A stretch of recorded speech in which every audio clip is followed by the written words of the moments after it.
Hey, church family, I wanted to take this opportunity to present you with another word of encouragement as we continue to pray for the end of this pandemic.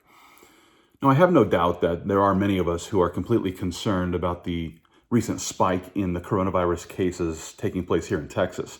And as we consider the increasing number of those who have passed away after succumbing to this infection, I once again encourage all those who belong to a high-risk category to continue sheltering in place. We want to most certainly protect those who are vulnerable to this virus. Those who are infected, well, I believe that they ought to take some time to consider the research of Dr. Richard Bartlett, who has been helping people to recover from COVID-19 by treating them with an inhaled asthma steroid. This treatment, it's extremely promising, especially for those who are struggling to breathe. At the same time, it's also important for us to understand that the recent spike in the fatality rate, it isn't as clear-cut as you might expect.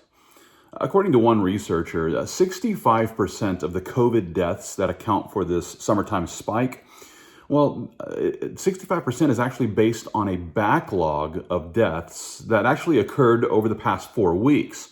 In other words, 2/3 of the deaths that are represented in this spike actually occurred over the course of an entire month and possibly even longer, according to another researcher. You see, there is another researcher who insists that 3,000 of the deaths that were included in this recent spike were actually deaths that occurred prior to May the 2nd. Now, some will insist that there's probably some sort of nefarious reason for this mid-July data dump. Others will argue that this is easily explained by the fact that government inefficiency is resulting in a late release of backlogged data. I'm not here to weigh in on all of that. But regardless of the reason for why so many of these what are called provisional deaths are being recorded weeks and even months after the fact, well, it's important for us to remember that regardless of the reason for all of that, for the Christian, we just have to realize that death has been swallowed up in victory.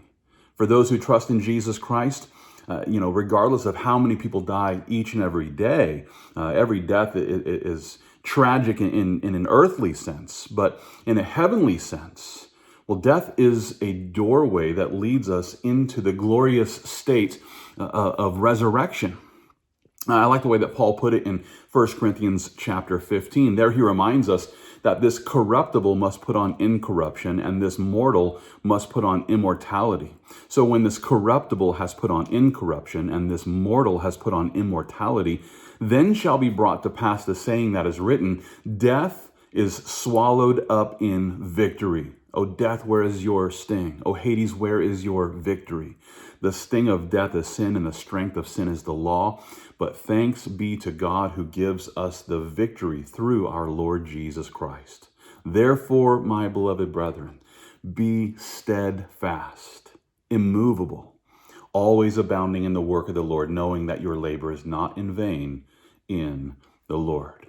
Christian, listen, we don't need to live in fear of death. We don't need to look at, the fatality rate and then allow our hearts to be filled with fear, because, it's possible that we might die of this virus.